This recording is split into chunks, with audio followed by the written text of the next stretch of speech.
नमस्कार दोस्तों, मेरा नाम है आशीष। बात समझनी है तो पूरी सुननी होगी। जिस तरीके से इंडिया इंग्लैंड को हरा रहा है, लगातार 2 वनडे में इंडिया जिस वे से इंग्लैंड को हरा कर आगे बढ़ रहा है, वहाँ से तो साफ जाहिर लग रहा है कि भाई इंडिया अभी अनबीटेबल है। लेकिन अगर आप ये सोच रहे हैं कि इंडिया के लिए चैम्पियंस ट्रॉफी जो है केक वॉक होने जा रहा है, बहुत आसान हो जाएगा, क्योंकि आपको भी पता है कि ऑस्ट्रेलिया के जो स्क्वाड है वहाँ पर मतलब पैट कमिंस का अवेलेबिलिटी नहीं है, हैजलवुड नहीं है, तो ऑस्ट्रेलिया भी कहीं ना कहीं उनका जो कैंप है कहीं ना कहीं वीकनेसेस बहुत ज़्यादा दिख रहा है और इंडिया को ये एक भारी मात्रा में एडवांटेज है।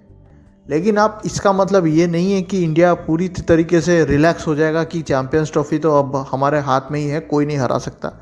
नहीं भाई नहीं, इसमें भी बहुत बड़ा मतलब गेम है। क्योंकि यार आपको सबको पता है कि चैम्पियन ट्रॉफी में आपका सबसे बड़ा दुश्मन इन द सेंस जो आपको ज़्यादातर हराता है, वो एक टीम है, वो ऑस्ट्रेलिया तो है ही। ऑस्ट्रेलिया तो नो डाउट वो तो हम आपको सभी बड़े ओकेजन पे हरा के ही आ रहा है, ठीक है। लेकिन उससे बड़ा एक और मतलब आज की डेट में जो है खतरा है इंडिया के लिए, वो है न्यूजीलैंड। आपने ज़रूर 2023 वर्ल्ड कप में न्यूजीलैंड को हरा कर ये जिंक्स को आपने ब्रेक किया था, लेकिन आप इस टीम को हल्के में नहीं ले सकते। न्यूजीलैंड बहुत ही खतरनाक टीम है। और अगर आप ये सोच रहे हो कि भाई एक बार हमने उनको वर्ल्ड कप में हरा दिया तो इंडिया पूरा मतलब न्यूजीलैंड से आसानी से इस बार भी जीत जाएगा, ये गलत बात है। क्योंकि न्यूजीलैंड जो है वो बड़ा टीम है और नो डाउट वो वर्ल्ड कप वगैरह कुछ जीतते नहीं हैं, लेकिन भाई जो मतलब डैमेज करके जाते हैं इंडिया के मैचेस में, वो बड़ा भारी पड़ता है। आप सबको पता है 2019 में इंडिया पूरा जीत रहा था और न्यूजीलैंड आया और सेमीफाइनल में हरा कर चला गया। ठीक उसी तरीके से दुबई का भी आपको मैच याद होगा, इंडिया पहला पाकिस्तान से हारा था मैच, उसके बाद जस्ट नेक्स्ट मैच था न्यूजीलैंड के साथ, वहाँ पर इंडिया हारता है फिर से और वहाँ पर इंडिया का जो जर्नी था ख़त्म हो गया था। वो यही दुबई ग्राउंड था दोस्तों, यही दुबई ग्राउंड था, 2021 का साल था, वहाँ पर इंडिया का ये हाल किया था न्यूजीलैंड ने। तो आप न्यूजीलैंड को कहीं ना कहीं हल्के में नहीं ले सकते। और कुछ लोग सोच रहे हैं कि भाई इंग्लैंड कोई खतरा नहीं है इंडिया के लिए। देखो यार, मैं अभी बता रहा हूँ, ये इंडिया का पिच है, ठीक है। यहाँ पर आपको स्पिनिंग पिच मिल जाता है। आप सबको पता है कि इंग्लैंड के पास उतना स्पिनर्स बड़े बड़े हैं नहीं, सिर्फ एक ही स्पिनर है आदिल रशीद, और 2-3 मतलब फास्ट बॉलर्स हैं जो मतलब ठीक है। जहाँ पर थोड़ा फास्ट बॉलर के लिए असिस्टेंस मौजूद है जिस पिच के ऊपर, तब आपको इंग्लैंड का बॉलिंग लाइनअप अच्छा लग रहा होगा। लेकिन बाकी जहाँ पर भी देखो इंग्लैंड का बॉलिंग उतना कुछ खास है नहीं। लेकिन भाई दुबई में ऐसा गारंटी नहीं है। हाल फिलहाल में अभी दुबई में ये भी बोला जा रहा है कि वहाँ पर स्पिनर्स के लिए बहुत कुछ है, लेकिन भाई वो अभी एक मिस्ट्री है, क्या हो रहा है पता नहीं। अबू धाबी में क्या होगा देखना पड़ेगा, वो बड़ा ग्राउंड है, कुछ कह नहीं सकते कि इस वक्त पिच कंडीशन क्या होगा। लेकिन इंडियन कैंप में जो सबसे बड़ा प्रॉब्लम दे रहा है स्क्वाड में, वो है इंडिया का बॉलिंग लाइनअप। मुझे कहीं ना कहीं लग रहा है कि भाई बॉलिंग लाइनअप थोड़ा सेटल्ड नहीं है इंडियन टीम का आज की डेट में।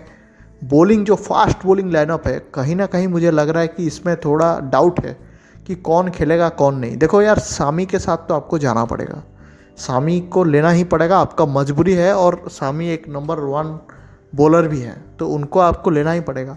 जसप्रीत बुमराह के ऊपर बहुत बड़ा सस्पेंस बनाकर अभी भी रखा हुआ है, तो मैं मान के ये चल रहा हूँ कि बुमराह अवेलेबल नहीं है।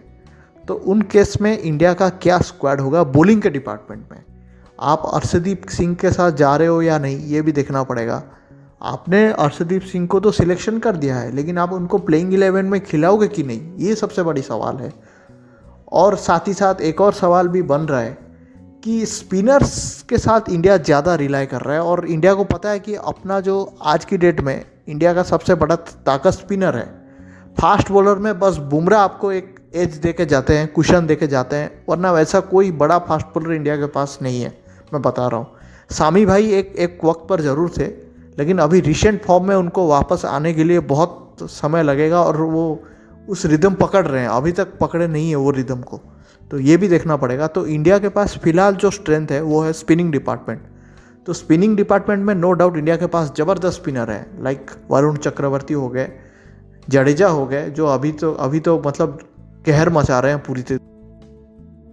तो स्पिनर डिपार्टमेंट में ज़्यादा कुछ इंडिया को सोचना नहीं है, बहुत ही सेटल्ड स्पिनिंग लाइनअप है इंडिया के पास, तो ज़्यादा मेहनत वहाँ पर करने की ज़रूरत नहीं है। लेकिन जो सबसे ज़्यादा मेहनत करना पड़ेगा इंडियन प्लेयर्स को और इंडियन सिलेक्टर्स को कि क्या रहेगा आपका बॉलिंग लाइनअप का स्क्वाड, स्पेशली फास्ट बॉलर का स्क्वाड, वो सबसे बड़ा सवाल है। दूसरा सवाल ये बन रहा है दोस्तों कि यार देखिए, विराट कोहली नो डाउट एक बड़े खिलाड़ी हैं, उनके ऊपर डाउट करना भी गलत बात है, क्योंकि हर बड़े मैच में वो उनका रन है, वो सबको जवाब भी अपने रन से ही देते हैं, नो डाउट। लेकिन यार चैम्पियंस ट्रॉफी से पहले उनका बल्ला भी शांत रहना, ये कहीं ना कहीं इंडियन टीम को थोड़ा नीचे ढकेल रहा है, क्योंकि विराट कोहली आपका सबसे बड़ा प्लेयर है और विराट कोहली से आप चाहते हो कि उनका रन बनना बहुत ज़रूरी है, और क्योंकि वो सबसे बड़ा प्लेयर है और प्रेशर गेम में वही अकेला ही खड़े होते हैं, तो उनके ऊपर बहुत बड़ा जिम्मेदारी है कि वो अपने फॉर्म को कैसे वापस में लाएं, क्योंकि आपके पास बस बचा हुआ है एक ही मैच, वो है अभी होने जा रहा है इंडिया और इंग्लैंड का 3rd ODI मोटेरा स्टेडियम में अहमदाबाद में। वो तो एक तरीके का फ्लैट ग्राउंड है, वहाँ पर तो आप एक्सपेक्ट करोगे ही विराट रन बनाए, क्योंकि वहाँ पर उतना कोई फास्ट बॉलर का मतलब कहर नहीं है उस पिच के ऊपर, फ्लैट पिच है, आराम से रन आएगा। होपफुली हम एक्सपेक्ट करते हैं कि विराट कोहली वहाँ पर रन बनाएंगे। वो एक चीज़ अभी इंडिया को देखना होगा कि किस तरीके से विराट कोहली आगे रन बना रहे हैं, कि उनका क्या स्ट्रैटेजी रह रहा है। साथ ही साथ मुझे दोस्तों ये भी लग रहा है कि थोड़ा विकेट कीपिंग थोड़ा मतलब और बेहतर हो सकता है। जैसे कि आप देख रहे हैं कि केएल राहुल का विकेट कीपिंग ऑर्डिनरी लग रहा है, जैसे कि मतलब केएल राहुल से आप ये एक्सपेक्ट नहीं करते हो कि जो कुछ कैचेस होता है, लो बाउंस कैचेस, वो मिस कर रहे हैं। ऐसे नहीं हो सकता भाई। चैम्पियंस ट्रॉफी का जो प्रेशर गेम होता है, वहाँ पर अगर आपने 1-2 मैच कैचेस मिस कर दिए तो गेम का रिजल्ट भी पलट सकता है, तो बड़ा खतरनाक होगा, क्योंकि कीपर बहुत अच्छा चाहिए इंडिया को। देखो ऋषभ पंत को भी आपको ट्राई करना चाहिए था, मेरे हिसाब से आप दोनों कीपर को एक एक मैच मिलना चाहिए था, लेकिन मुझे लग रहा है कि मैनेजमेंट का सोच अभी ज़्यादातर केएल राहुल के ऊपर ही है, ऋषभ पंत के ऊपर देख नहीं रहे हैं, क्योंकि केएल राहुल जो है थोड़ा मतलब कोलैप्स के समय थोड़ा बैटिंग संभाल लेते हैं, शायद यही कारण है कि वो केएल राहुल की तरफ ज़्यादा देख रहे हैं। लेकिन कहीं ना कहीं केएल राहुल को और इम्प्रूव करना पड़ेगा, क्योंकि चैम्पियंस ट्रॉफी में ये गलती की कोई गुंजाइश नहीं है। अगर 1-2 कैचेस इधर उधर हो गए, DRS में कहीं गलत डिसीजन हो गया, तो गेम का रिजल्ट पलट सकता है और अपोजिशन को फ़ायदा मिल जाएगा, क्योंकि यहाँ पर थोड़ा कीपिंग भी अच्छे से होना पड़ेगा, ये बहुत कंपलसरी है आज की डेट में। आप लोग बताइए, क्या और कोई इश्यू आपको दिख रहा है इंडियन क्रिकेट टीम में चैम्पियंस ट्रॉफी से जाने से पहले? वीडियो को लाइक कीजिए, सब्सक्राइब कीजिए, अपने दोस्तों को शेयर कीजिए। जय हिंद, जय भारत, थैंक यू।